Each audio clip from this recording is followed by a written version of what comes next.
ਵਾਹਿਗੁਰੂ ਸਾਹਿਬ JIO.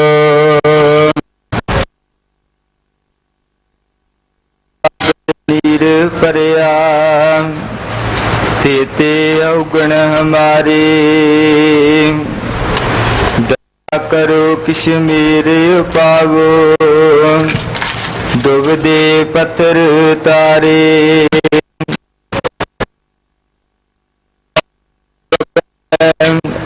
पीतर वगै काती प्रणवत नानक हुक्म पछाणै, सुख होवै दिन राती। हुक्म पछाणै, सुख होवै दिन राती। सो कहो टल गुर सेवियै, ऐनिस सहज सुभाय। दर्शन परसिया जन्म मरण दुख जाय, होवै शिव तख समाधि। सूर्य अरसों कुरसों चटिया, तुध डिठे सचे पातिशाह। मल जन्म जन्म दी कटिया, सजन सच्चा पातिशाह। तिरशाह दशाह, जिस पास बैठिया सोहिया, सबना दा विसार। सजन सच्चा पातिशाह, सिरशाह दशाह। जिस पास बैठिया सोहिया, सबना दा विसार। सतनाम श्री वाहिगुरु साहिब जीओ। आसा श्री कबीर जियो के दुपदे, एक ओंकार सतगुर प्रसाद। हीरा हीरा वेद पवन मन, सहज रया समाई।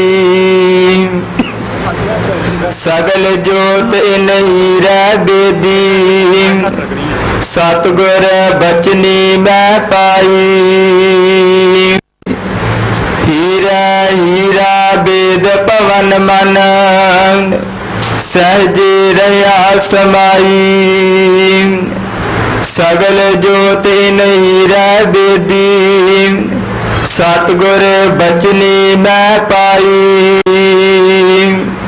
हर की कथा अनाहद बानी, हंसो हीरा ले पशानी।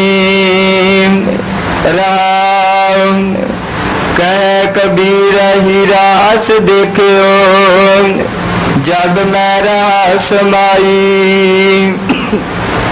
गुप्ता हीरा प्रगट पयो, जब गुर गम दिया दिखाई। कह कबीर हीरा अस देखियो, जब मैं रहा समाई। गुप्ता हीरा प्रगट पयो, जब गुर गम दिया दिखाई। वाहिगुरु जी का खालसा, वाहिगुरु जी की फतेह।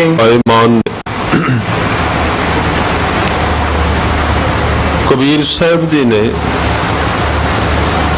इस शब्द विच अध्यात्मक पांधियां दे रस्ते विच आउण वालियां अवस्थावां,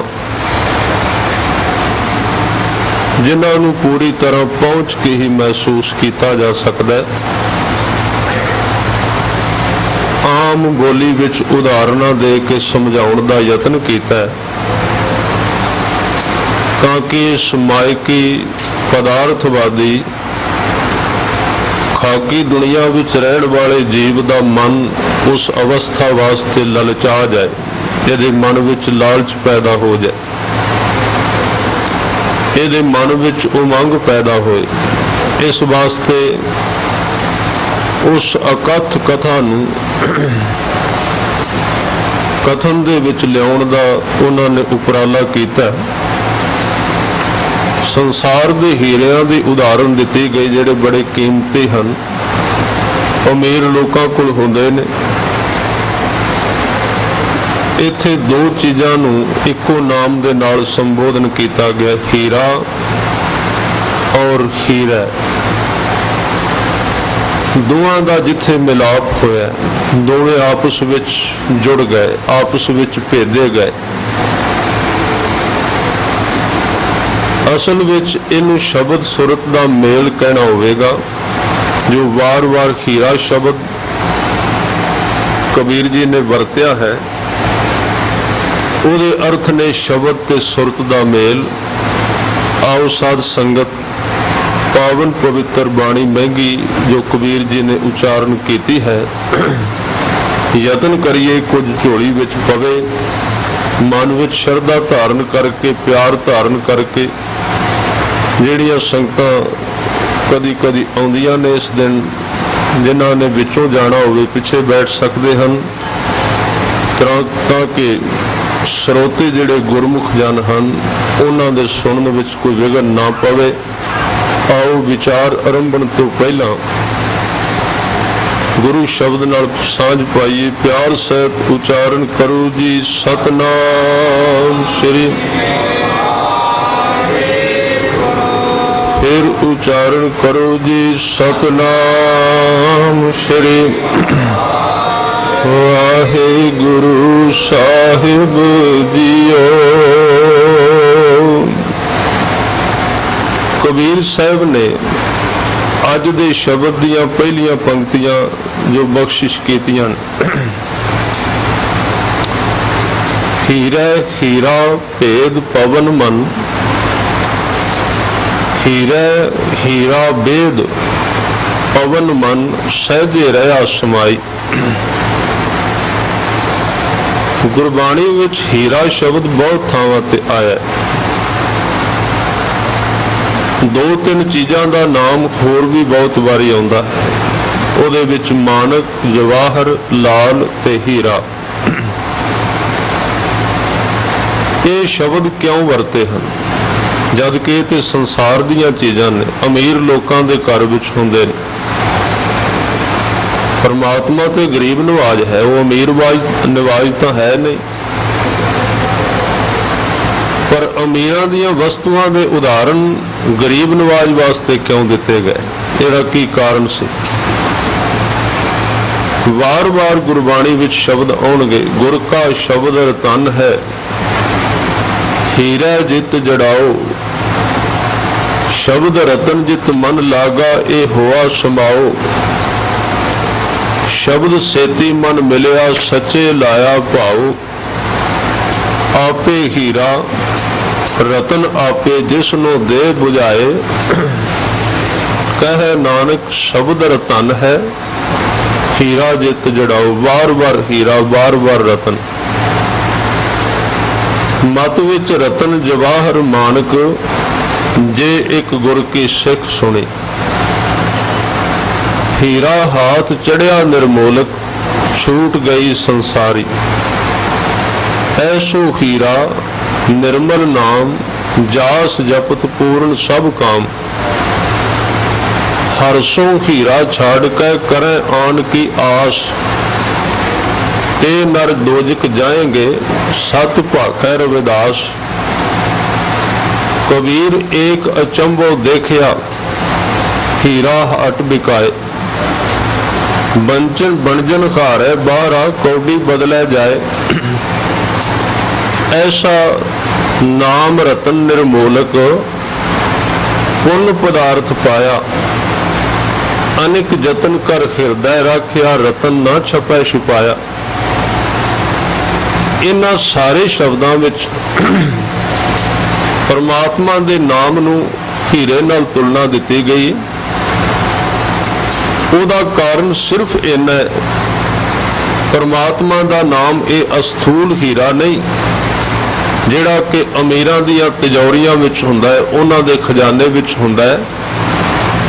ਕਹਿਣ ਦਾ ਭਾਵ ਸਿਰਫ ਇੰਨਾ ਸੀ ਕਿ ਨਾਮ ਸਭ ਤੋਂ ਕੀਮਤੀ ਹੈ, ਇਹ ਕਹਿ ਕੇ ਸੰਸਾਰ ਦੇ ਲੋਕਾਂ ਦੇ ਮਨ ਵਿੱਚ ਨਾਮ ਪ੍ਰਤੀ ਸ਼ਰਧਾ ਪੈਦਾ ਕਰਨ ਦਾ ਯਤਨ ਕੀਤਾ ਗਿਆ, ਕਿਉਂਕਿ ਬੰਦਾ ਕੀਮਤ ਤੋਂ ਪ੍ਰਭਾਵਿਤ ਹੁੰਦਾ ਹੈ।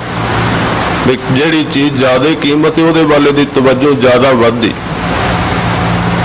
ਦੁਨੀਆ ਵਿੱਚ ਬਹੁਤੀਆਂ ਚੀਜ਼ਾਂ ਚੱਲਦੀਆਂ ਤਾਂ ਨੇ ਕਿਉਂਕਿ ਉਹਨਾਂ ਦੀ ਕੀਮਤ ਜ਼ਿਆਦਾ ਹੁੰਦੀ ਹੈ। ਲੋਕ ਉਹਦੇ ਪਿੱਛੇ ਦੌੜਦੇ ਤਾਂ ਨੇ, ਜ਼ਿਆਦਾ ਦੌੜਦੇ ਨੇ, ਹੋਰ ਉਹਦੇ ਵਿੱਚ ਸਾਰ ਤੱਤ ਕੁਝ ਨਹੀਂ ਹੁੰਦਾ। ਉਹਨਾਂ ਦਾ ਰੇਟ ਜ਼ਿਆਦਾ ਹੁੰਦਾ ਹੈ, ਉਹਨਾਂ ਦਾ ਮੁੱਲ ਜ਼ਿਆਦਾ ਹੁੰਦਾ ਹੈ, ਕੀਮਤ ਜ਼ਿਆਦਾ ਹੁੰਦੀ ਹੈ।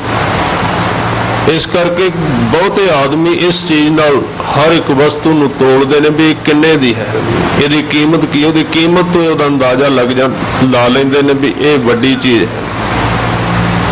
ਇਹ ਸੰਸਾਰ ਦਾ ਇੱਕ ਮਾਨਸਿਕ ਵਿਗਿਆਨ ਹੈ ਕਿ ਉਹ ਮਹਿੰਗੀ ਚੀਜ਼ ਦੇ ਵਿੱਚ ਤਵੱਜੋ ਜ਼ਿਆਦਾ ਦਿੰਦਾ ਹੈ। ਇੰਨੀ ਮਹਿੰਗੀ ਵਸਤੂ, ਇੰਨੀ ਕੀਮਤੀ ਚੀਜ਼, ਜੇ ਤੁਸੀਂ ਇੱਥੇ ਪ੍ਰਮਾਤਮਾ ਨੂੰ ਦੇ ਨਾਮ ਨੂੰ ਉਦਾਹਰਨ ਦੇ ਤੌਰ ਤੇ ਵਰਤ ਲਓ ਵੀ ਪ੍ਰਮਾਤਮਾ ਦਾ ਨਾਮ ਮਿੱਟੀ ਹੈ, ਕਿਤੇ ਨਹੀਂ ਵਰਤਿਆ ਗਿਆ। ਸੰਸਾਰ ਨੂੰ ਮਿੱਟੀ ਕਿਹਾ ਹੈ ਗੁਰਬਾਣੀ ਵਿੱਚ, ਜਦ ਕਿ ਇਹ ਇੱਕ ਸਚਾਈ ਹੈ। ਸੰਸਾਰ ਦੇ ਅੰਦਰ ਸੋਨੇ ਨਾਲੋਂ ਮਿੱਟੀ ਦੀ ਕੀਮਤ ਜ਼ਿਆਦਾ ਹੈ, ਦੂਸਰੇ ਅਰਥਾਂ ਦੇ ਵਿੱਚ ਉਤਨੀ ਸੋਨੇ ਦੀ ਕੀਮਤ ਨਹੀਂ ਹੈ।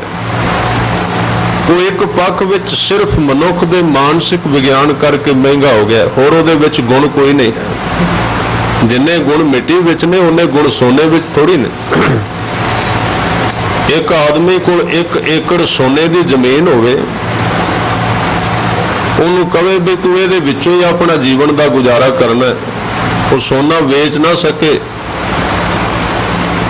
ਤੇ ਉਹ ਜੇ ਕਹੇ ਵੀ ਮੈਂ ਸੋਨੇ ਦੇ ਖੇਤ ਵਿੱਚ ਕਣਕ ਬੀਜ ਕੇ ਇਹਦੇ ਵਿੱਚੋਂ ਕਣਕ ਕੱਢ ਕੇ ਆਟਾ ਬਣਾ ਕੇ ਇਹਦੇ ਨਾਲ ਮੈਂ ਪ੍ਰਸ਼ਾਦਾ ਤਿਆਰ ਕਰਕੇ ਆਪਣੇ ਪੇਟ ਦੀ ਭੁੱਖ ਬੁਝਾ ਲਵਾਂਗਾ, ਤੇ ਸੋਨਾ ਇਹਦੀ ਪੂਰਤੀ ਨਹੀਂ ਕਰ ਸਕੇਗਾ।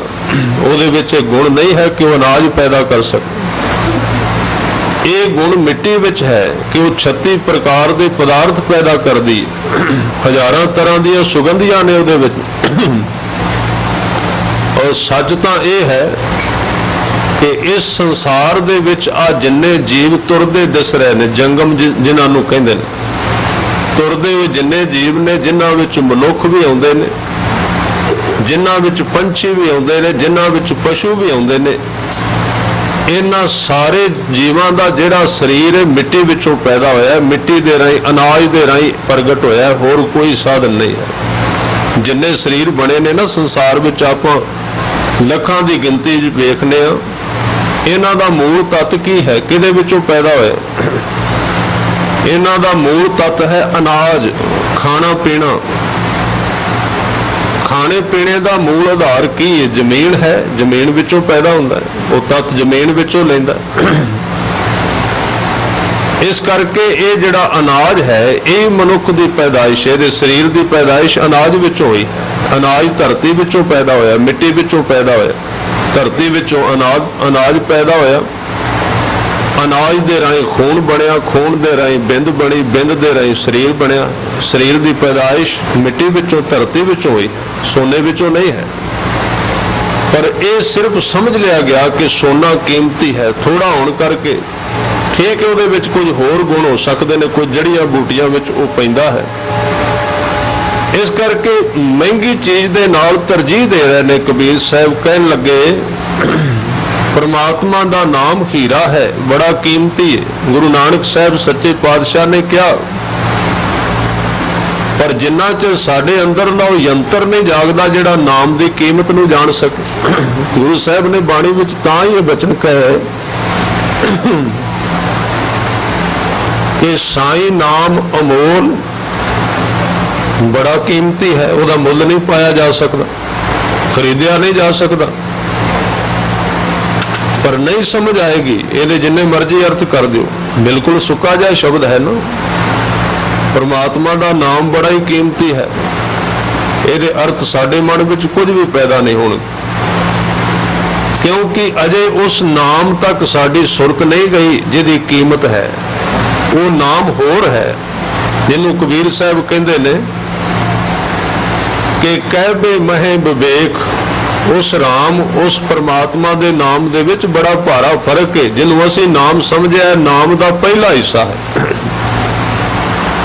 ਆ ਇਹਦੇ ਨਾਲ ਅਸੀਂ ਮਨ ਪਰਚਾ ਹੀ ਲਿਆ ਨਾ ਵੀ 2-4 ਵਾਰੀ ਵਾਹਿਗੁਰੂ ਕਹਿ ਲਵੋ, ਕੋਈ ਰਾਮ ਕਹੇਗਾ, ਕੋਈ ਅੱਲਾ ਕਹਿ ਲੇਗਾ, ਸ਼ਬਦ ਵਰਤ ਲਏ ਹਨ। ਅਸੀਂ ਕਹਿ ਲਿਆ ਵੀ ਭਗਤ ਹੈ, ਅਸੀਂ ਆਪਣੇ ਆਪ ਨੂੰ ਫਿਕਸ ਕਰ ਲਿਆ, ਬਣਾ ਲਿਆ ਮੈਂ ਬਹੁਤ ਵੱਡਾ ਭਗਤ ਹਾਂ। ਕਿਉਂ? ਕਿਉਂਕਿ ਮੇਰੇ ਮੂੰਹ ਦੇ ਵਿੱਚੋਂ ਜਿਹੜੀ ਆਵਾਜ਼ ਨਿਕਲ ਰਹੀ ਉਹ ਪ੍ਰਮਾਤਮਾ ਦਾ ਨਾਮ ਹੈ। ਪਰ ਇਹ ਤੇ ਨਾਮ ਦਾ ਲਖਾਇਕ ਹੈ, ਇਹ ਤੇ ਨਾਮ ਨੂੰ ਜਣਾਉਂਦਾ ਹੈ ਕਿ ਨਾਮ ਇਹਦੇ ਅੰਦਰ ਇਸ ਸ਼ਬਦ ਦੇ। ਇਹ ਨਾਮ ਦੀ ਸੰਪੂਰਨਤਾ ਨਹੀਂ ਹੈ। ਜੇ ਅਸੀਂ ਇਹਨੂੰ ਸੰਪੂਰਨਤਾ ਕਹਿ ਦਿੱਤਾ ਤੇ ਅਸੀਂ ਰਾਹ ਵਿੱਚ ਅਟਕੇ ਹੀ ਰਵਾਂਗੇ, ਅਟਕੇ ਹੀ ਹੋਏ ਰਾਹ ਵਿੱਚ। ਰਾਮ ਰਾਮ ਕਰਤਾ ਸਭ ਜਗ ਫਿਰੈ, ਕਹੇ ਰਾਮ ਨਾ ਹੋਏ, ਉਹ ਕਹਿਣ ਵਿੱਚ ਨਹੀਂ ਆਉਂਦਾ। ਕਹਿਣ ਤੋਂ ਪਰੇ ਹੈ, ਕਹਿਣ ਤੋਂ ਅੱਗੇ ਚਲਾ ਜਾਂਦਾ ਹੈ।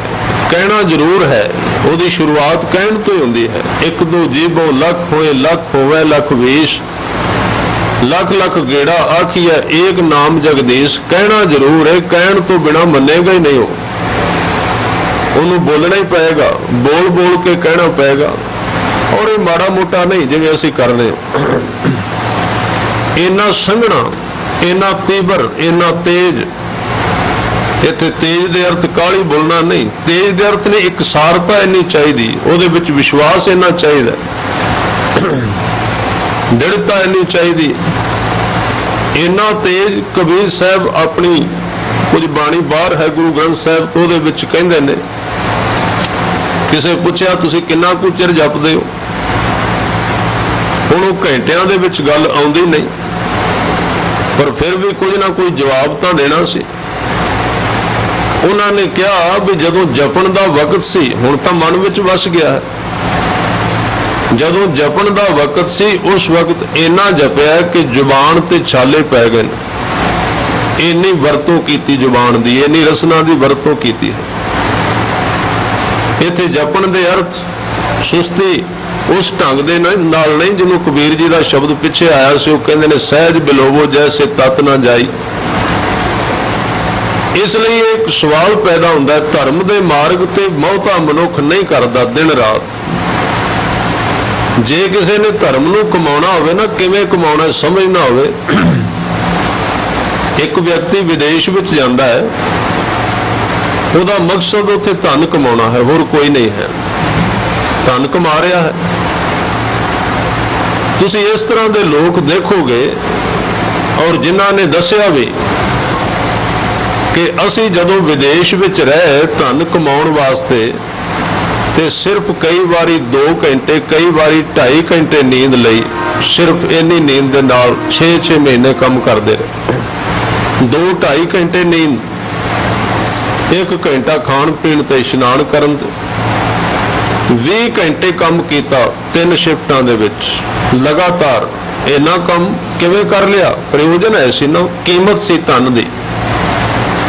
ਪਤਾ ਸੀ ਕਿ ਮੈਂ ਕੁਝ ਕਰ ਰਿਹਾ, ਇਸ ਕਰਕੇ ਅਗਰਸਰ ਹੋ ਗਿਆ, ਨੀਂਦ ਨਹੀਂ ਆਈ। ਨੀਂਦ ਆਉਂਦੀ ਉਦੋਂ ਹੈ ਜਦੋਂ ਪ੍ਰਯੋਜਨ ਨਾ ਹੋਵੇ।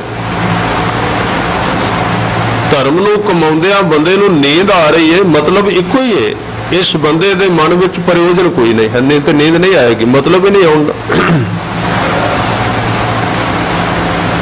ਮੈਂ ਇੱਕ ਛੋਟੀ ਜਿਹੀ ਉਦਾਹਰਨ ਦੇ ਰਿਹਾ। ਵਿਆਖਿਆਕਾਰ ਨੇ ਬਹੁਤ ਸਿਆਣੇ ਔਰ ਭਗਤ ਜਨ ਵੀ ਨੇ। ਉਹਨਾਂ ਕੋਲ ਕੋਈ ਪ੍ਰੇਮੀ ਆਇਆ, ਸੱਜਣ ਆਇਆ, ਉਦਾਹਰਨ ਥੋੜੀ ਜਿਹੀ, ਕਿਉਂਕਿ ਗੁਰੂ ਗ੍ਰੰਥ ਸਾਹਿਬ ਵਿੱਚ ਇਸ ਤਰ੍ਹਾਂ ਦੀਆਂ ਉਦਾਹਰਨਾਂ ਹੁੰਦੀਆਂ ਨੇ ਔਰ ਉਹਨਾਂ ਦੇ ਆਧਾਰ ਤੇ ਅਸੀਂ ਉਦਾਹਰਨਾਂ ਦੇ ਰਾਹੀਂ ਸਮਝ ਸਕਦੇ ਹਾਂ। ਕੋਈ ਉਹਨਾਂ ਦਾ ਸ਼ਿਸ਼ ਸੀ, ਕੋਈ ਉਹਨਾਂ ਦਾ ਸ਼ਾਗਿਰਦ ਸੀ, ਧਰਮ ਦਾ ਮਾਰਗ ਸਿੱਖਦਾ ਸੀ। ਉਹ ਬੜੀ ਵਾਰੀ ਆ ਰਿਹਾ ਸੀ ਤੇ ਥੋੜੇ ਚਿਰ ਦੀ ਉਹਦੀ ਸ਼ਾਦੀ ਹੋਈ ਸੀ, ਵਿਵਾਹ ਉਸ ਦਾ ਜਲਦੀ ਦਾ ਹੋਇਆ। ਇੱਕ ਦਿਨ ਉਸਨੇ ਪੁੱਛਿਆ ਵੀ ਨੀਂਦ ਬਹੁਤ ਆਉਂਦੀ ਨਾਮ ਜਪਦਿਆਂ। ਤਕਰੀਬਨ ਸਾਰਿਆਂ ਨੂੰ ਇਸ ਤਰ੍ਹਾਂ ਹੁੰਦਾ ਹੀ ਹੈ ਕੁਦਰਤੀ ਤੌਰ ਤੇ। ਇਹਦੇ ਕਾਰਨ ਕੋਈ ਸਰੀਰਕ ਵੀ ਨਹੀਂ, ਕਿਉਂਕਿ ਮਨ ਨੂੰ ਸ਼ਾਂਤੀ ਮਿਲਦੀ ਹੈ ਤੇ ਬੰਦਾ ਸੌ ਜਾਂਦਾ। ਪਰ ਉਹ ਨੀਂਦ ਦਾ ਬਹੁਤਾ ਸ਼ਿਕਾਰ। ਕੁਝ ਲੋਕ ਸਤਾਏ ਜਾਂਦੇ ਨੇ, ਨੀਂਦ ਜ਼ਿਆਦਾ ਆਉਂਦੀ, ਕਈਆਂ ਨੂੰ ਘੱਟ ਆਉਂਦੀ ਹੈ। ਉਹਨੇ ਆ ਕੇ ਕਿਹਾ ਵੀ ਮੈਨੂੰ ਨੀਂਦ ਬੜੀ ਆਉਂਦੀ, ਇਹਦੀ ਕੋਈ ਦਵਾਈ ਹੈ, ਇਹਦਾ ਕੋਈ ਇਲਾਜ ਹੈ? ਉਹਨਾਂ ਦੀਆਂ ਉਦਾਹਰਨਾਂ ਬਹੁਤ ਸਿੱਧੀਆਂ ਸਨ। ਕਹਿਣ ਲੱਗੇ ਤੇਰੀ ਸ਼ਾਦੀ ਹੋਈ ਹੈ? ਕਹਿਣ ਲੱਗੇ ਹਾਂ। ਕਹਿਣ ਲੱਗੇ ਜਿੱਦਣ ਸ਼ਾਦੀ ਸੀ ਰਾਤ ਰਿਸ਼ਤੇਦਾਰ ਇਕੱਠੇ ਹੋਏ ਸਨ, ਉੱਥੇ ਗੱਲਾਂ ਬਾਤਾਂ ਚੱਲਦੀਆਂ ਰਹੀਆਂ, ਗਾਉਣ ਵਜਾਉਣ ਵਾਲਾ ਵੀ ਕੰਮ ਚੱਲਦਾ ਰਿਹਾ। ਤੈਨੂੰ ਨੀਂਦ ਆਈ ਸੀ ਉਸ ਰਾਤ? ਦੱਸ ਤੂੰ ਸੁੱਤਾ ਸੀ? ਕਹਿਣ ਲੱਗਾ ਉਸ ਦਿਨ ਨੀਂਦ ਦਾ ਕੀ ਮਤਲਬ ਸੀ? ਨੀਂਦ ਤੇ ਆਉਣੀ ਨਹੀਂ ਸੀ, ਕਿਉਂਕਿ ਨੀਂਦ ਯਾਦ ਹੀ ਨਹੀਂ ਰਹੀ ਵੀ ਨੀਂਦ ਹੁੰਦੀ ਵੀ ਹੈ ਕਿ ਨਹੀਂ। ਇਹ ਖਿਆਲ ਹੀ ਭੁੱਲ ਗਿਆ ਨੀਂਦ ਕੀ ਹੁੰਦੀ ਹੈ। ਕਹਿਣ ਲੱਗੇ ਤੁਹਾਡੀ ਸ਼ਾਦੀ ਇੱਕ ਦਿਨ ਹੁੰਦੀ ਹੈ, ਸਾਡੀ ਹਰ ਰੋਜ਼ ਹੁੰਦੀ ਹੈ, ਫਿਰ ਨੀਂਦ ਕਿੱਥੋਂ ਆਏਗੀ? ਤੁਹਾਡੀ ਇੱਕ ਦਿਨ ਹੋਈ ਹੈ ਸਿਰਫ, ਔਰ ਪਰਤ ਕੇ ਸਾਰੀ ਉਮਰ ਗਮੀ ਹੈ। ਇਸ ਲਈ ਮੈਨੂੰ ਪੁੱਛਣਾ ਨੀਂਦ ਕਿਉਂ ਨਹੀਂ ਆਉਂਦੀ? ਨੀਂਦ ਦਾ ਮਤਲਬ ਵੀ ਨੀਂਦ ਯਾਦ ਹੀ ਕੋਈ ਨਹੀਂ ਆਏਗੀ ਕਿ ਉਹਨੂੰ ਰੋਕਿਆ ਥੋੜੀ ਹੈ। ਮੈਂ ਆਏ ਤੇ ਸੌਂ ਜਾਵਾਂਗਾ, ਕੋਈ ਗੱਲ ਨਹੀਂ ਹੈ, ਮੈਂ ਉਹਦੇ ਨਾਲ ਹੱਟ ਨਹੀਂ ਕਰਾਂਗਾ। ਨੀਂਦ ਆਏਗੀ ਤੇ ਮੈਂ ਸੌਣ ਵਾਸਤੇ ਤਿਆਰ ਹਾਂ, ਮੈਂ ਉਹਦੇ ਰਾਹ ਵਿੱਚ ਲੱਤ ਨਹੀਂ ਉਡਾਵਾਂਗਾ। ਪਰ ਸਵਾਲ ਇਹ ਹੈ ਕਿ ਨੀਂਦ ਦਾ ਖਿਆਲ ਹੀ ਖਤਮ ਹੋ ਗਿਆ। ਨੀਂਦ ਹੁੰਦੀ ਕੀ ਹੈ? ਇਹਨੂੰ ਕਹਿੰਦੇ ਨੇ ਮੌਲੀ ਧਰਤੀ ਮੌਲਿਆ ਆਕਾਸ਼, ਘਟ ਘਟ ਮੌਲਿਆ ਆਤਮ ਪ੍ਰਗਾਸ਼, ਦੁਤੀਆ ਮੌਲੇ ਚਾਰ ਵੇਦ, ਸਿਮਰਤ ਮੌਲੀ ਸਿਉ ਕਤੇਬ, ਸ਼ੰਕਰ ਮੌਲੇ ਜੋਗ ਧਿਆਨ, ਕਬੀਰ ਕੋ ਸੁਆਮੀ ਸਭ ਸਮਾਨ। ਇਸੇ ਨੂੰ ਕਿਹਾ ਗਿਆ ਗੁਰਬਾਣੀ ਦੇ ਵਿੱਚ, ਮਹਾ ਮਹਾ ਮੁਬਾਰਖੀ ਚੜਿਆ ਸਦਾ ਬਸੰਤ, ਪਰ ਫੜ ਚਿੱਤ ਸਮਾਲ ਸੋਏ ਸਦਾ ਸਦਾ ਗੋਬਿੰਦ ਭੋਲਿਆ, ਹਉਮੈ ਸੁਰਤ ਵਿਸਾਰ, ਅੱਖੀ ਕੁਦਰਤ ਕੰਨੀ ਬਾਣੀ, ਗੁਣ ਵਿੱਚ ਗੁਣ ਲੈ ਸਾਰ। ਹੁਣ ਨੀਂਦ ਕਿੱਥੇ ਹੈ? ਨੀਂਦ ਕਦੋਂ ਆਉਂਦੀ ਹੈ? ਜਦੋਂ ਵਿਅਕਤੀ ਕਿਸੇ ਚੀਜ਼ ਨੂੰ ਢੂੰਡਦਾ ਹੈ, ਉਹਦਾ ਪ੍ਰਯੋਜਨ ਨਹੀਂ ਹੁੰਦਾ, ਉਹਦਾ ਕੋਈ ਮਿਸ਼ਨ ਨਹੀਂ ਹੁੰਦਾ। ਜਿਹੜੇ ਰਸਤੇ ਨੂੰ ਚੁਣ ਲੈਂਦੇ ਨੇ, ਭਾਈ ਵੀਰ ਸਿੰਘ ਜੀ ਨੇ ਕਿਹਾ, ਸੀਨੇ ਖਿੱਚ ਜਿਨ੍ਹਾਂ ਨੇ ਖਾਧੀ ਉਹ ਕਰ ਆਰਾਮ ਨਹੀਂ ਬਹਿੰਦੇ, ਨਿਉ ਵਾਲੇ ਨੈਣਾ ਕੀ ਨੀਂਦਰ ਉਹ ਦਿਨੇ ਰਾਤ ਪੈ ਵਹਿੰਦੇ। ਉੱਥੇ ਨੀਂਦ ਦਾ ਕੰਮ ਹੀ ਕੀ ਹੈ? ਹਾਂ, ਸੁਭਾਵਿਕ ਨੀਂਦ ਜਿਹੜੀ ਜਿੰਨੀ ਕੁ ਸਰੀਰ ਨੂੰ ਜ਼ਰੂਰਤ ਹੈ ਉਹ ਖਿੱਚ ਲਏਗਾ ਆਪਣੀ, ਭਾਵੇਂ ਥੋੜੇ ਸਮੇਂ ਵਿੱਚ ਲਵੇ, ਉਹਦੀ ਪੂਰਤੀ ਕਰ ਲਏਗਾ। ਇਸ ਕਰਕੇ ਕਬੀਰ ਜੀ ਨੇ, ਮੈਂ ਜਿਹੜੀ ਬੇਨਤੀ ਕਰ ਰਿਹਾ ਸਾਂ, ਅੱਜ ਦੇ ਸ਼ਬਦ ਵਿੱਚ ਕੀਮਤ ਦੀ ਗੱਲ ਕੀਤੀ। ਜਿੰਨਾ ਚਿਰ ਸਾਡੇ ਮਨ ਦੇ ਵਿੱਚ ਕੀਮਤ ਨਹੀਂ ਜਾਗੇਗੀ ਨਾਮ ਦੀ, ਉਹਨਾਂ ਚਿਰ ਨਾਮ ਨਹੀਂ ਜਪਿਆ ਜਾਏਗਾ। ਤੇ ਕੀਮਤ ਜਾਗਦੀ ਉਹਨਾਂ ਦੇ ਕੋਲ ਜਾ ਕੇ ਜਿਨ੍ਹਾਂ ਨੇ ਕੀਮਤ ਨੂੰ ਜਾਣ ਲਿਆ ਹੈ। ਇਹ ਗੱਲ ਖਿਆਲ ਵਿੱਚ ਰੱਖਣਾ, ਹੋਰ ਕੋਈ ਰਸਤਾ ਨਹੀਂ ਹੈ। ਗੁਰੂ ਔਰ ਜਿਨ੍ਹਾਂ ਨੇ ਗੁਰੂ ਨੂੰ ਜਾਣ ਲਿਆ ਹੈ, ਕੀਮਤ ਨੂੰ ਜਗਾ ਸਕਦੇ ਨੇ, ਸਮਝ ਨੂੰ ਪੈਦਾ ਕਰ ਸਕਦੇ ਨੇ। ਕੀਮਤ ਕੀ ਹੈ? ਉਹਨਾਂ ਦੇ ਸੰਗ ਸਾਥ ਵਿੱਚ ਜਾਣਿਆ ਜਾ ਸਕਦਾ ਹੈ ਕਿ ਪ੍ਰਮਾਤਮਾ ਦਾ ਨਾਮ ਕਿੰਨਾ ਕੀਮਤੀ ਹੈ। ਗੁਰੂ ਨਾਨਕ ਸਾਹਿਬ ਸੱਚੇ ਪਾਤਸ਼ਾਹ ਤੋਂ ਬੜੇ ਪਰਿਵਾਰ ਵਾਲੇ ਦੁਖੀ ਸਨ, ਕਿਉਂਕਿ ਸੰਸਾਰ ਕਿੱਥੇ ਧਰਮ ਨੂੰ, ਸੰਸਾਰ ਦਾ ਤੇ ਧਰਮ ਵੀ ਰਿਵਾਜ ਹੈ, ਪੂਜਾ ਪਾਠ, ਹਫ਼ਤੇ ਬਾਅਦ ਮਹੀਨੇ ਬਾਅਦ ਰੱਬ ਦੀ ਗੱਲ ਸੁਣਨੀ, ਚਲੋ ਦੁੱਖ ਸੁੱਖ ਤੋਂ ਬਚੇ ਰਵਾਂਗੇ, ਇਹਦਾ ਹੋਰ ਕੋਈ ਪ੍ਰਯੋਜਨ ਨਹੀਂ ਹੁੰਦਾ। ਧਰਮ ਦਾ ਮਾਰਗ ਵੱਖਰਾ ਹੈ। ਇਹਨੂੰ ਗੁਰੂ ਅਮਰਦਾਸ ਜੀ ਨੇ ਕਿਹਾ, ਪੜ੍ਹਨਾ ਗੁਣਨਾ ਸੰਸਾਰ ਕੀ ਕਾਰ ਹੈ। ਇਹ ਪੂਜਾ ਪ੍ਰਤਿਸ਼ਠਾ ਹੋਰ ਚੀਜ਼ਾਂ ਇਤਿਆਦਿਕ, ਇਹ ਸਾਰਾ ਧੰਦਾ ਚੱਲਦਾ, ਇਹਦੇ ਵਿੱਚ ਹੋਰ ਕੁਝ ਨਹੀਂ ਹੈ। ਇਹਦੇ ਵਿੱਚ ਧਰਮ ਨਾਮ ਦੀ ਕੋਈ ਸੁਗੰਧੀ ਨਹੀਂ ਹੁੰਦੀ। ਧਰਮ ਦੇ ਰਸਤੇ ਹੋਰ ਨੇ, ਉਹਦੀ ਕੀਮਤ ਬਹੁਤ ਜ਼ਿਆਦਾ ਹੈ। ਇਸ ਲਈ ਕੀਮਤ ਦੀ ਜਿੰਨਾ ਚਿਰ ਪਤਾ ਨਾ ਲੱਗੇ, ਉਹਨਾਂ ਚਿਰ ਹੀਰੇ ਦਾ ਮੁੱਲ ਕਿਵੇਂ ਪਏਗਾ। ਗੁਰੂ ਨਾਨਕ ਸਾਹਿਬ ਨੇ ਦਿੱਤਾ ਹੀ ਸੀ, ਸਾਲਸਰਾਏ ਤੋਂ ਬਿਨਾਂ ਕਿਸੇ ਨੇ ਜਾਣਿਆ ਨਹੀਂ ਵੀ ਇਹਦੀ ਕੀਮਤ ਕਿੰਨੀ ਹੈ। ਉਹ ਹੀਰਾ ਜਿਹੜਾ ਪਟਨਾ ਸਾਹਿਬ ਦੀ ਧਰਤੀ ਤੇ ਮਰਦਾਨਾ ਸਾਰੇ ਬਾਜ਼ਾਰ ਵਿੱਚ ਲੈ ਕੇ ਫਿਰਦਾ ਰਿਹਾ, ਕਿਸੇ ਨੇ ਜਾਣਿਆ ਕਿੰਨੇ ਦਾ। ਕਿਸੇ ਨੇ ਕਿਹਾ ਇਹਦੇ ਬਰਾਬਰ 2 ਮੂਲੀਆਂ ਲੈ ਜਾ, ਹੋਰ ਕੀ ਹੋ ਸਕਦਾ ਹੈ, ਛੋਟਾ ਜਿਹਾ ਪੱਥਰ ਹੈ, ਹੋਰ ਕੀ ਹੈ ਇਹਦੇ ਵਿੱਚ। ਤੇ ਸਾਡੇ ਵਾਸਤੇ ਵੀ ਤੇ ਨਾਮ ਇੰਨੀ ਕੋਈ ਗੱਲ ਹੈ। ਚਲੋ ਪੁਜਾਰੀ ਪਾਠੀ ਭਾਈ ਲੋਕ ਇਹ ਸਾਰੇ ਪੜ੍ਹਦੇ ਨੇ ਨਾਮ, 10 ਰੁਪਏ ਦਿਓ, ਇਸ ਨਾਮ ਦੀ ਕੀਮਤ ਜ਼ਿਆਦਾ ਨਹੀਂ ਪਾਈ ਜਾ ਸਕਦੀ। ਜਿੰਨੀ ਕੁ ਸਮਝ ਆਏਗੀ ਇੱਥੋਂ ਤੱਕ ਸੀਮਤ ਨਹੀਂ। ਇਸ ਕਰਕੇ ਇਸ ਨੂੰ ਜਿਹੜਾ ਧਰਮ ਦੇ ਮਾਰਗ ਤੇ ਦਿੱਤਾ ਜਾਂਦਾ ਉਹਨੂੰ ਭੇਟਾ ਕਿਹਾ ਗਿਆ ਹੈ। ਭੇਟਾ ਦੇ ਅਰਥ ਮੁੱਲ ਨਹੀਂ ਹੁੰਦਾ, ਖਿਆਲ ਰੱਖਣਾ। ਮੁੱਲ ਹੋਰ ਚੀਜ਼ ਹੈ, ਭੇਟਾ ਹੋਰ ਚੀਜ਼ ਹੈ। ਭੇਟਾ ਦੇ ਅਰਥ ਨੇ ਜਿਵੇਂ ਸਾਲਸਰਾਏ ਜੌਹਰੀ ਦੇ ਕੋਲ ਭਾਈ ਮਰਦਾਨਾ ਜੀ ਉਹ ਹੀਰਾ ਲੈ ਕੇ ਗਏ ਸਨ। ਉਹਨੇ ਜਨਮ ਸਾਖੀ ਵਾਲਾ ਕੋਈ 100 ਕਹਿੰਦੇ ਨੇ, ਕੋਈ 500, ਮੈਂ ਦੋਵੇਂ ਕਹਿ ਦਿਆਂ ਕਿਉਂਕਿ ਬਾਅਦ ਵਿੱਚ ਚੱਕਰ ਨਾ ਪਿਆ ਰਹੇ ਸਾਰਾ ਦਿਨ। ਇਹਦੇ ਵਾਸਤੇ ਵੀ ਥੋੜਾ ਜਿਹਾ ਕਰਨਾ ਪੈਂਦਾ ਹੈ। ਫਰਕ ਕੋਈ ਨਹੀਂ ਹੈ, 100 ਤੇ 500 ਵਿੱਚ ਕੋਈ ਫਰਕ ਨਹੀਂ, ਦੋਵੇਂ ਕਹਿ ਜਾਂਦੇ ਨੇ। ਉਹਨੇ ਪਤਾ ਨਹੀਂ 500 ਜਾਂ 100 ਰੁਪਈਆ ਰੱਖ ਕੇ ਉਸ ਹੀਰੇ ਦੇ ਅੱਗੇ ਜਿਹੜਾ ਮਰਦਾਨਾ ਲੈ ਕੇ ਗਿਆ ਸੀ, ਮੱਥਾ ਟੇਕ ਦਿੱਤਾ ਤੇ ਮਰਦਾਨਾ ਕਹਿੰਦਾ ਹੈ ਤੁਸੀਂ ਇਹਦੀ ਕੀਮਤ ਪਾ ਦਿੱਤੀ 500 ਰੁਪਈਆ। ਕਹਿਣ ਲੱਗਾ ਕੀਮਤ ਨਹੀਂ ਪਾਈ, ਭੇਟਾ ਦਿੱਤੀ ਹੈ, ਦਰਸ਼ਨੀ ਭੇਟਾ। ਇਹਨੂੰ ਕਹਿੰਦੇ ਦਰਸ਼ਨੀ ਭੇਟਾ। ਭੇਟਾ ਦਾ ਮਤਲਬ ਕੋਈ ਇੰਨੀ ਵੱਡੀ ਚੀਜ਼ ਵੇਖ ਲੈਣੀ ਕਿ ਆਪ ਮੁਹਾਰੇ ਚਿੱਤ ਕਰਨਾ ਕਿ ਫੇਰ ਕੇ ਅੱਗੇ ਰੱਖੀਏ, ਹੁਣ ਇਹਨੂੰ ਕੀ ਦਈਏ, ਅੰਦਰੋਂ ਦਿਲ ਕਰੇਗਾ। ਜਿਹਦੇ ਨਾਲ ਪਿਆਰ ਪੈਦਾ ਹੋਵੇਗਾ, ਮਨੁੱਖ ਆਪਣੇ ਵਸਤਰ ਲਾ ਕੇ ਦੇਣ ਨੂੰ ਤਿਆਰ ਹੋ ਜਾਏਗਾ। ਮਾਇਆ ਤੇ ਚੀਜ਼ ਹੋ ਰਹੀ, ਇਹਦੇ ਅਰਥ ਮਾਇਆ ਨਾਲ ਸੰਬੰਧਿਤ ਨਹੀਂ ਹੁੰਦੇ। ਇਸ ਲਈ ਜਿਹੜਾ ਭਾਰਤ ਦੇ ਸਮਾਜ ਦੇ ਵਿੱਚ ਚੱਲਿਆ ਨਾ ਵੀ ਕਿਤੇ ਕੋਈ ਜਾਏ ਤੇ ਉਹ 5 ਰੁਪਏ 10 ਰੁਪਏ 20 ਰੁਪਏ ਦਿੰਦਾ ਹੈ। ਕਈ ਆਪਣੇ ਵਰਗੇ ਪੜ੍ਹੇ ਲਿਖੇ ਕਹਿੰਦੇ ਨੇ ਤੇ ਪਖੰਡ ਹੈ ਸਾਰਾ, ਨੋਟ ਬਦਲਣ ਵਾਲੀ ਗੱਲ ਹੈ। ਉਹ ਨੋਟ ਬਦਲਣ ਵਾਲੀ ਗੱਲ ਨਹੀਂ ਹੁੰਦੀ। ਉਹ 10-20 ਰੁਪਏ ਕਿਸੇ ਨੂੰ ਦੇਣੇ, ਉਹ ਰੁਪਈਆਂ ਦਾ ਮਸਲਾ ਨਹੀਂ, ਉਹ ਮਸਲਾ ਪ੍ਰੇਮ ਦਾ ਉਛਾਲ ਹੁੰਦਾ ਹੈ। ਇਹ ਠੀਕ ਹੈ, ਬਾਅਦ ਵਿੱਚ ਰੀਤੀ ਰਿਵਾਜ ਬਣ ਜਾਏ, ਲੈਣ ਦੇਣ ਵਾਲੇ ਵੀ ਗਿਣਦੇ ਨੇ, ਮੈਂ ਇਸ ਨੂੰ ਪਿਛਲੇ ਸਾਲ ਇਹਨੇ ਦੇ ਕੇ ਆਇਆ ਸੀ, ਉਹ ਸਾਰਾ ਧੰਦਾ ਬਣ ਗਿਆ। ਉਹਨੂੰ ਯਾਦ ਰੱਖਿਆ ਜਾਂਦਾ, ਉਹਦੀ ਲਿਸਟ ਬਣਾਈ ਜਾਂਦੀ। ਕੰਨਿਆਦਾਨ ਦੀਆਂ ਵਹੀਆਂ ਬਣਦੀਆਂ ਨੇ, ਤੁਹਾਨੂੰ ਪਤਾ ਹੋਵੇਗਾ ਵਿਆਹਾਂ ਦੇ ਵਿੱਚ ਕੰਨਿਆਦਾਨ। ਵੈਸੇ ਆਪਾਂ ਕਹਿੰਦੇ ਆ ਵੀ ਇਹ ਬੱਚੇ ਨੂੰ ਦਾਨ ਦਿੱਤਾ ਗਿਆ, ਲਿਖਿਆ ਜਾਂਦਾ ਸਪੈਸ਼ਲ। ਉਹਦਾ ਦਾਨ ਨਾਲ ਕੋਈ ਸੰਬੰਧ ਨਹੀਂ, ਉਹ ਤੇ ਵਪਾਰ ਹੈ, ਲੈਣ ਦੇਣ ਹੈ, ਉਹਦਾ ਪ੍ਰੇਮ ਨਾਲ ਕੋਈ ਸੰਬੰਧ ਨਹੀਂ ਹੈ। ਇਸ ਕਰਕੇ ਉਹਨੇ ਜਦੋਂ ਮੱਥਾ ਟੇਕਿਆ ਤੇ ਭੇਟ, ਇਸੇ ਕਰਕੇ ਗੁਰਬਾਣੀ ਦੇ ਸੰਬੰਧ ਵਿੱਚ ਮੁੱਲ ਨਹੀਂ ਟੁਕਿਆ ਗਿਆ ਕਿਤੇ ਵੀ। ਜੇ ਟੁਕਿਆ ਜਾਂਦਾ ਤਾਂ ਉਹ ਬਾਹਰ ਦੀ ਗੱਲ ਹੈ।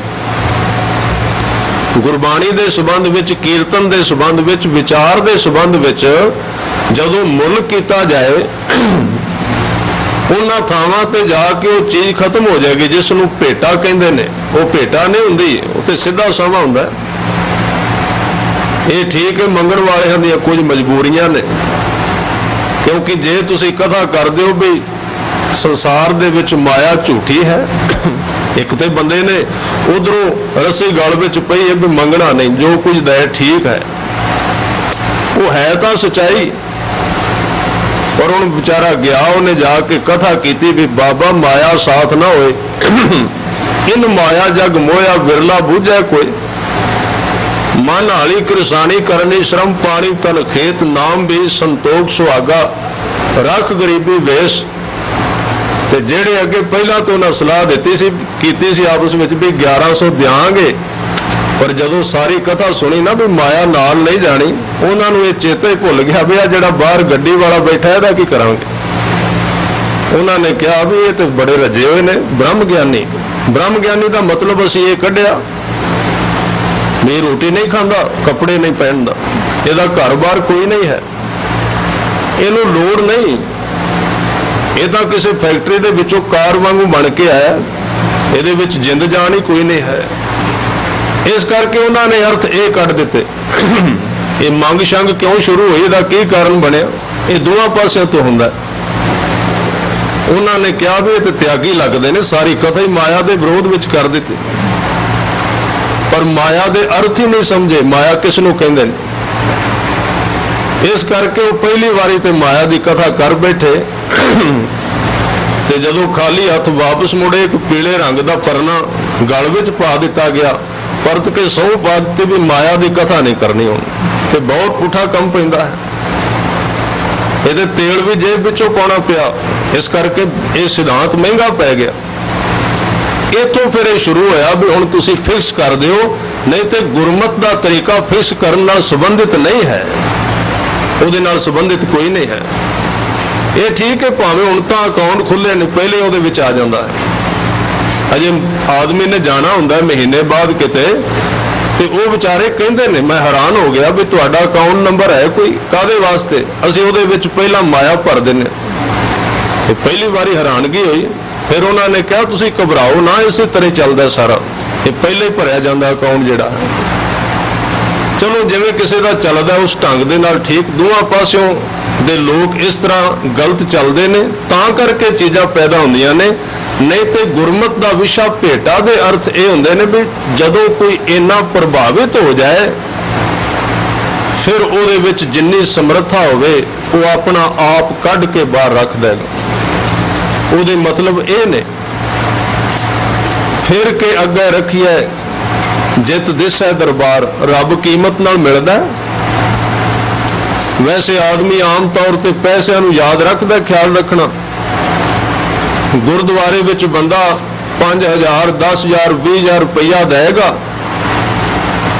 ਲੱਖ भी दे देगा, जिन्ने भी देगा याद रहणगे सारी उम्र। मैं इन्ना दिता सी, लिखाया भावें नहीं, निष्काम हो गया भावें, पर अंदर लिखिया गया किते हंकार दे पर्दे दे उत्ते। वो तो याद है कि मैं इन्ना 30-25 हज़ार दिता सी गुरु नूं, पर दूसरे पासे वो चेता भुल गया भी गुरु ने कितना को दिता है, मैं दिता किदे विचों है। मेरे कई इस तरह के कार्य सन जेड़े चुप करके गुरु ने कर दिते, बिना कहण तो कर दिते। इस तरह के आने वाले दुख सन जिसके बारे मैं जाने ही नहीं, वो लगा देते, उसने सीधे बाईपास कर दिते, सीधे उन्होंने तो पार कर दिता।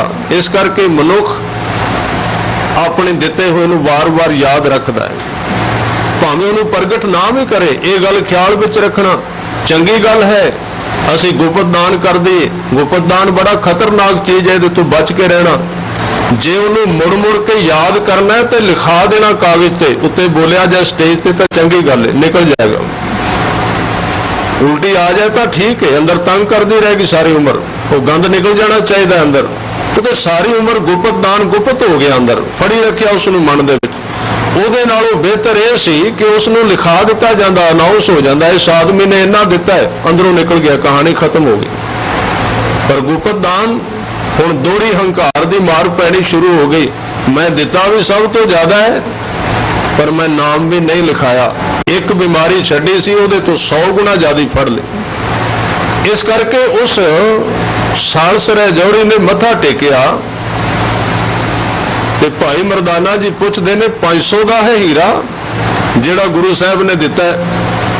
वो कहंदे नहीं मरदानिया 500 का नहीं, मैं प्रभावित इन्ना हो गया, शायद मैं भी कंजूस हो जाता। बड़ी वड्डी गल सी उस वक्त। मरदानिया सवाल खड़ा हुंदा है, एक आदमी किवें दा होएगा, इन्ना महंगा उन्हें मत्था टेक दिता, कोई खास गल होएगी ना। आदमी तो व्यापारी सी, व्यापारी तो 1-1 रुपया गिनता है भी इन्ना घाटा, इन्ना सब कुछ गिनता है।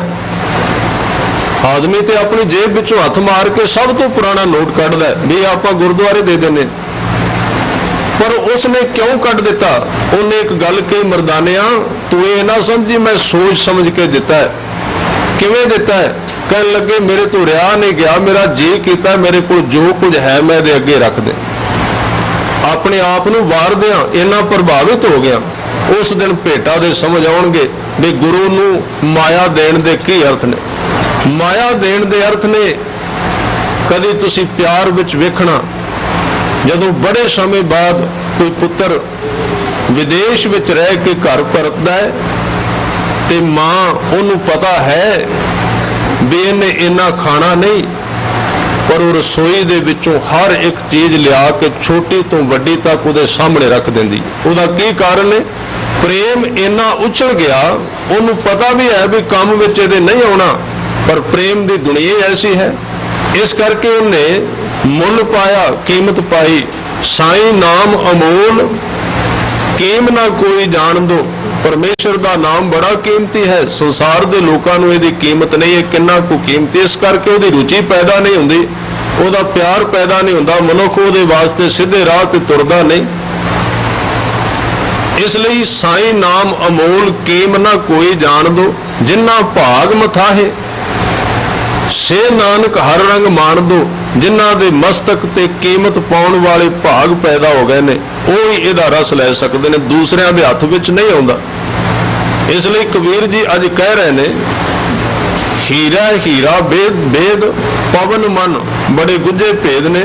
कबीर साहब इस पंक्ति विच कृपा कर दे खाना, हीरा हीरा बेद पवन मन सजे रहा समाई। कबीर जी कृपा करते ने दो शब्द वरते ने तवज्जो देना। सारी बाणी महंगी है, आप सहज पाठ करते हो। हीरा हीरा दो चीज़ां ने। वेद वेद का अर्थ है विन देना, एक दूजे विच परो देना। पवन मन पवन मन के अर्थ ने कईयां ने अर्थ किए ने हवा वर्गा मन, जिवें हवा नहीं टिकती मन भी नहीं टिकता।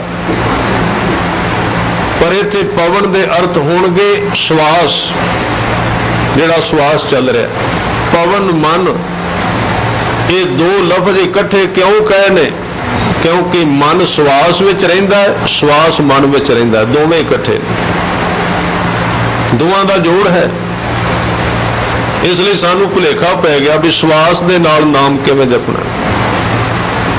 असल विच मन श्वास दे विच, मन दे विच जदों शब्द गया तो वो शब्द ने श्वास अपने आप सैटिंग विच ले आउणे ने, वो ढंग नाल आउणगे, सहज नाल आउणगे। पर जे असीं दूसरे पासे शुरू कर दिता भी खिंच के लेना है नाम, वो तो फिर अपनी मर्जी द्वारा जपिया होया नाम। जदों मन विच शब्द, पहला गुरमत ने शब्द नूं पहल दिती है। सारा योग नाम दे विच है, इहदे विच कोई शक नहीं। सारा वेदांत, सारा योग, सारे धर्मां दा निचोड़ नाम तत्त सब ही सिर जापै है। जदों शब्द मन विच वसेगा तो गुरु साहब सुखमणी साहब विच वार-वार कहंदे ने कि इस नाम दे विच सारियां उक्तियां, जुगतियां, दलीलां, ज्ञान, ध्यान सब कुछ पैदा हो जाता है। पर पहला नाम नूं पहल दिती गई। हीरा हीरा वेद, इत्थे हीरा दे अर्थ ने गुरु का शब्द, दूसरे हीरे दे अर्थ ने मनुख दा अंदरला शब्द नाम, ख्याल करना। ये शब्द जेड़े बड़ा विचार अधीन है, क्योंकि ये विच एक बड़ी विलखणता वरती है कबीर जी ने। आम तौर पर गुरबाणी दे अंदर जदों भी कोई चीज़ समझानी होंदी तो विरोधी शब्द कहे जाते हैं। हीरा ते रतन, जिवें गुरु अमरदास जी ने कहा, गुर का शब्द रतन है, हीरे जित जड़ाओ। नाम तो दो वरते ना घट्टो घट, एक पासे शब्द है, दूसरे पासे सुरत है।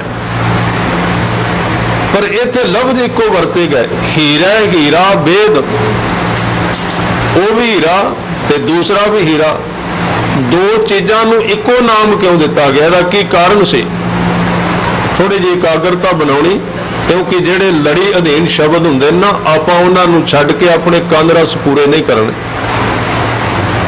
ये दोवें लफ्ज हीरा, ये किहड़ियां चीज़ां ने जिन्हां वास्ते दोवें शब्द हीरे वरते गए? एक हीरे का अर्थ इउं भासदा है गुरु का शब्द, जिहड़ा गुरु कोलों लिया गया, जपण वाला नाम, बाहरला शब्द जिहड़ा गुरु ने दिता, गुरु ग्रंथ साहिब जी की हजूरी विच पंज प्यारियां ने दिता है। एक हीरे का अर्थ है वो शब्द जिहड़ा बाहरों मिलिया जपण वास्ते।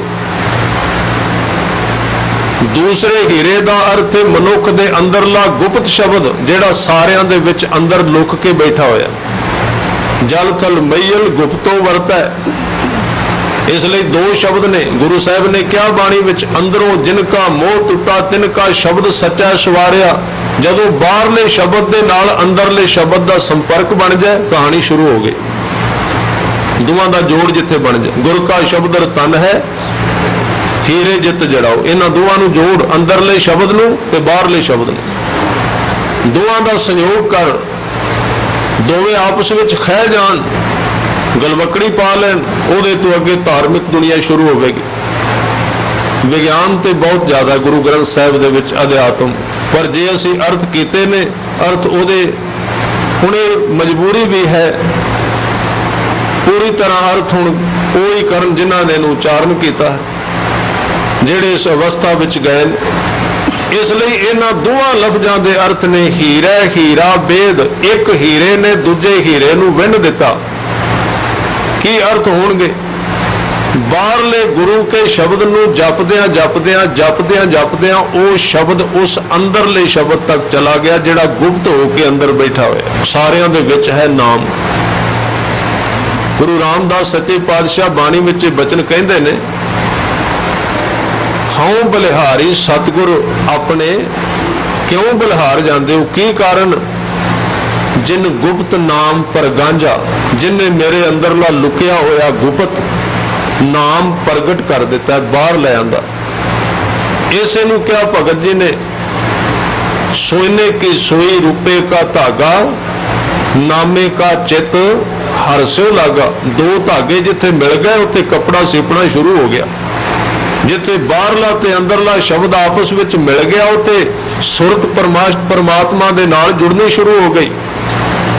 हीरा हीरा वेद, बाहरले शब्द नूं इन्ना जपिया, इन्ना ध्याया, इन्ना याद किया, इन्ना उहदी कमाई की उस शब्द दी कि वह शब्द सहजे सहजे जोर पांदा पांदा अंदर चला गया, अंदर चला गया। जिवें एक बोर कर लगे बाहरों पानी पाया जाता है, थोड़ा थोड़ा पानी पा के बोकी विच मिट्टी कढ़ी जाती है, फिर होर मिट्टी कढ़ी जाती, सहजे सहजे डूंघाई वधदी गई ते उस बाहरले पानी ने सहायता करके अंदरले पानी नूं बाहर ले आंदा। इसे तरह है हीरा हीरा वेद, बाहरले शब्द दे नाल तू कमाई कर, जदों वो तेरे अंदरले शब्द ते जाके रुकेगा उन्होंने खिंच के बाहर प्रगट कर देगा, फिर तेनू नहीं जपना पेगा, फिर वो आपे जपया जाएगा। हीरा हीरा वेद पवन मन, वो किथे विनिया गया? श्वास ते मन दे विचकार, जिथे बंदे दे श्वास चलते हैं, नाभि तो लैके सिर तक, ये सारी उहदी ग्राउंड है, ये उहदा थां है काम करन दा, शब्द दा किते भी कर सकता है। इस भुलेखे विच ना पैना।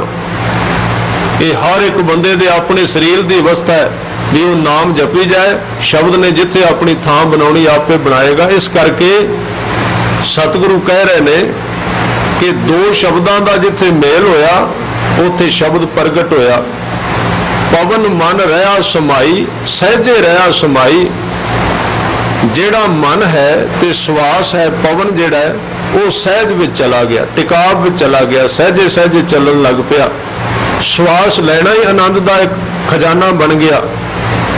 इनू क्या गुरु साहब ने साज साज सिमरो गोबिंद, मन अंतर की उतरे चिंद। मन की चिंता क्यों उतरेगी? क्योंकि श्वास ते मन इको चीज है। जो सास गिरास ध्याए मेरा हर हर, सो गुर सिख गुरु मन पावै। इस करके हीरा हीरा वेद, पवन मन सहजे रहा समाई।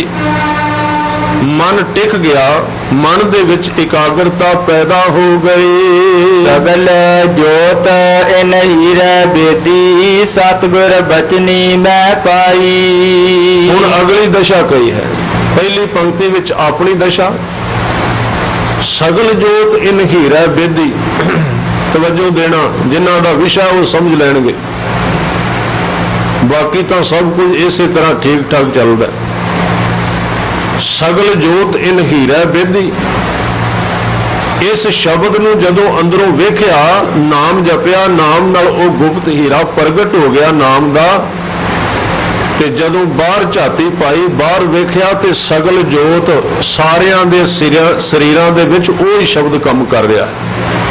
सगल जोत इन हीरा बेदी। पहला अपने अंदर देखिया भी शब्द जीवन नूं चला रहा है, ते जदों अंदरों देख के बाहर देखिया ते बाहर देखिया भी जेड़ा शब्द मैनू चला रहा है वो तो सारियां नूं चला रहा, सारियां दे विच बैठा होया। सगल जोत इन हीरा बेदी, सारियां नूं वही चला रहा। भाई कन्हैया जी की दशा है।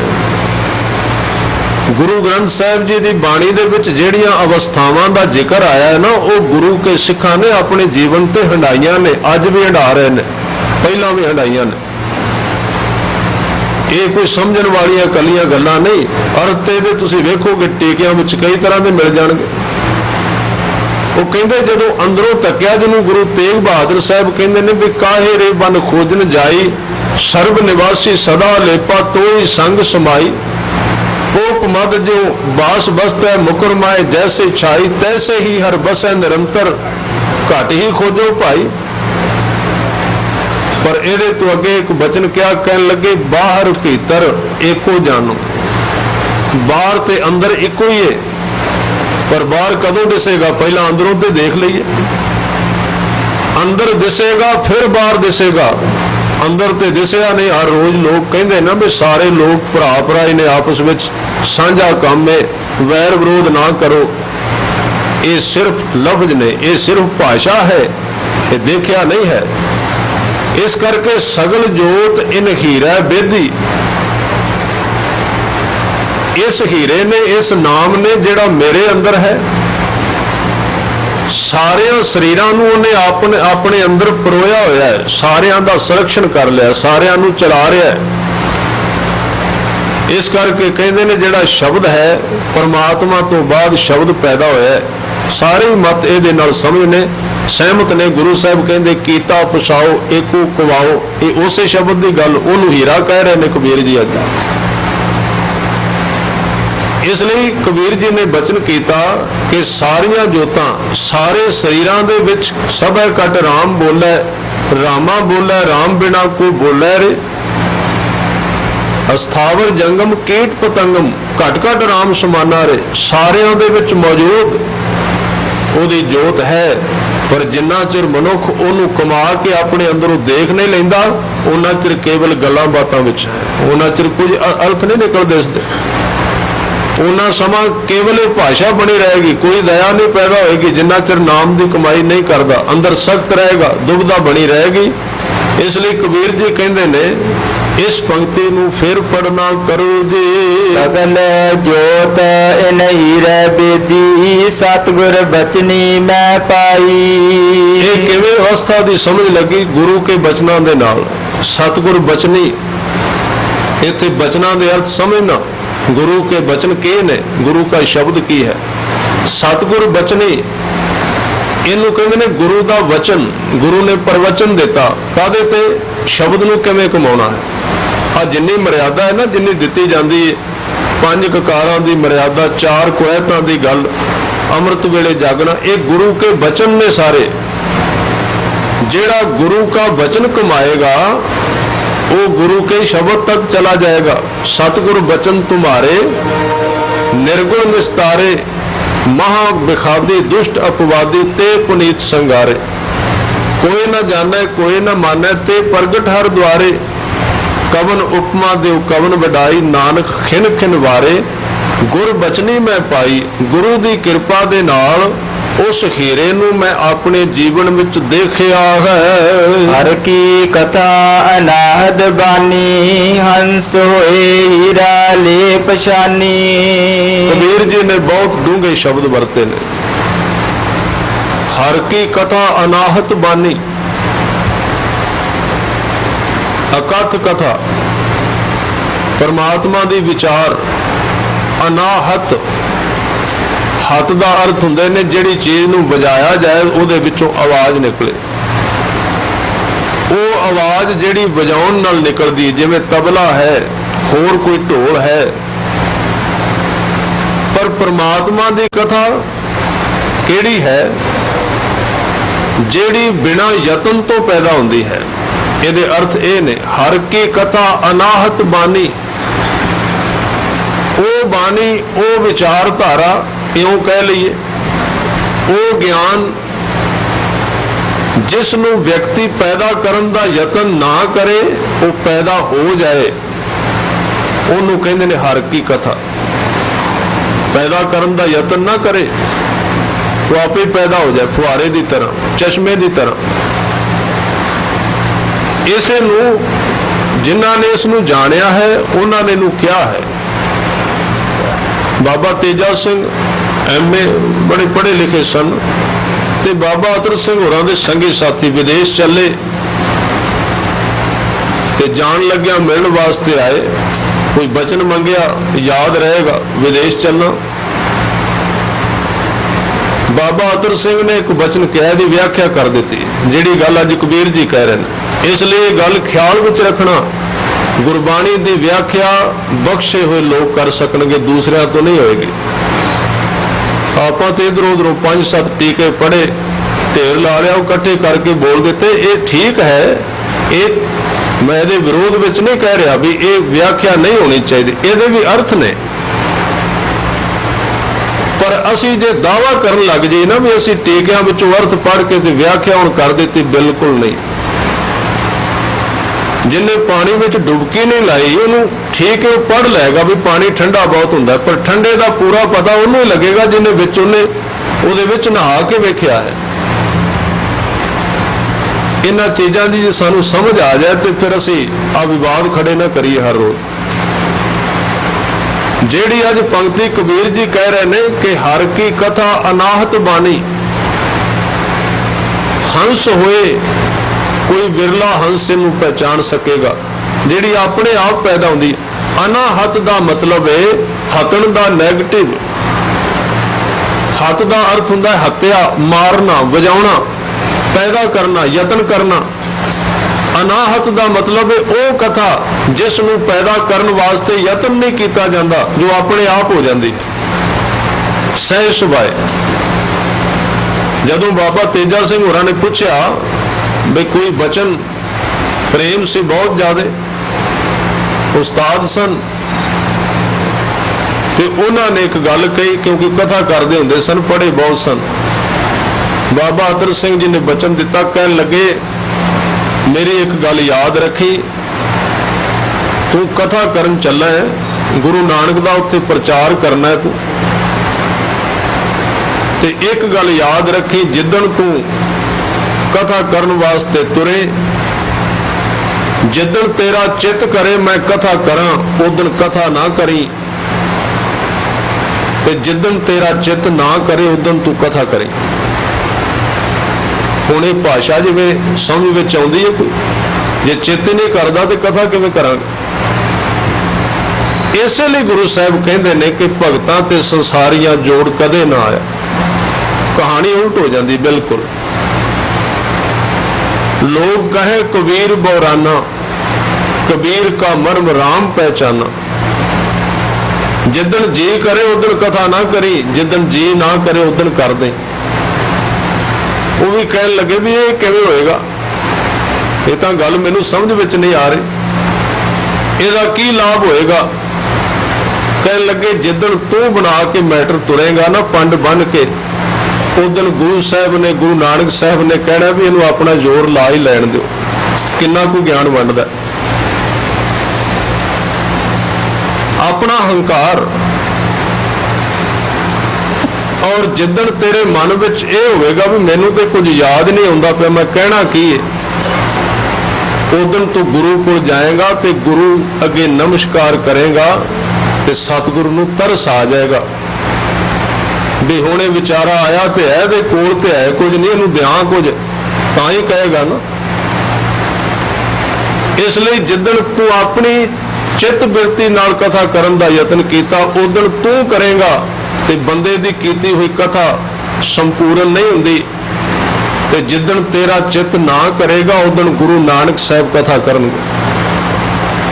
उदन वो घटना वापरेगी जिहड़ा गुरमत दा सिद्धांत है कि गुरसिखा अंदर सतगुरु वरते। इस करके हर की कथा अनाहत बानी, परमात्मा की जिहड़ी कथा है बिना यतन तो, अनाहत हतन तो बिना, भावें इसनूं अनहत बाणी पूंजी संतन हर हथ राखी पूंजी वाली घटना दे नाल भी सम्मिलित किया जा सकता है। इस रहाओ की अगली पंक्ति दे विच इसनूं फिर पढ़ना करो जे। हर की कथा अनाहत बानी, हंस होए हीरा ले पछानी। जे कोई मनुख अपने अंदरले हंस नूं जगा लवे, जो अंदर बीमार जा पिया होया, हंस दे अर्थ विवेक बुद्धि, अपने अंदरले ज्ञान वाले हंस नूं जिहड़ा बीमार जिहा है, कमजोर जिहा है, मूर्ख जिहा बनया होया, जे कोई मनुख अपने हंस नूं अंदरों उठा लवे, कौवे नूं मार दे, तां ओह इस हीरे नूं, इस नाम नूं पहचान लैंदा है। कबीर हीरा अस देखियो, जग में रहा समाई। सारे अर्थ स्पष्ट हो रहे हैं। जग में रहा समाई, हीरे दे अर्थ ही नाम बनदे। इस तरह का हीरा मैं देखिया